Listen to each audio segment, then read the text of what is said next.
Tonight, continuing coverage of a story we have been following all week. An urgent call for aid was issued for people impacted by the Iron Front building fire this week. MTN's Tom Buchanan spoke with those impacted and the uncertain situations they find themselves in.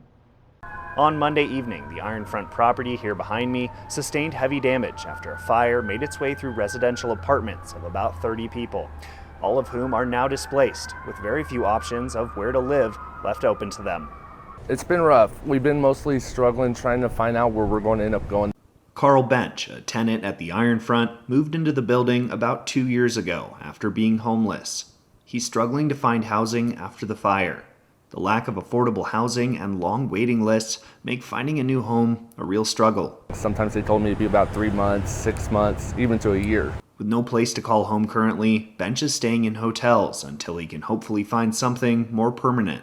While the Red Cross has opened up a shelter off of Dodge Avenue at the Helena First Church, that temporary housing effort will close on Monday, having already stayed open much longer than usual due to the petitioning of United Way. The low-income housing at the Iron Front is a first step out of shelters and homelessness for many residents.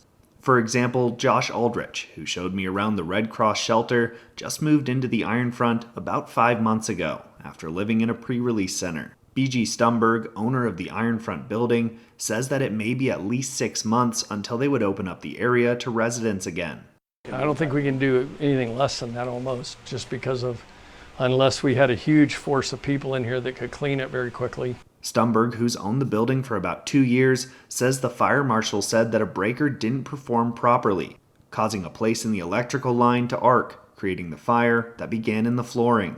The entire building has sustained smoke damage. The fire affected the second and third floors, and water damage affected the first, second, and third floors. J-Max Pottery wrote on social media, even with their insurance, they might not be able to reopen due to the cost of the damages. A relief fund, started by the Tri-County COAD, a conglomerate of various organizations throughout Helena, is meant to assist folks in rental assistance as they search for new places to live, a feat made only more complicated by the lack of affordable housing in the Helena area. We are already on a massive shortage, and this doesn't help us out.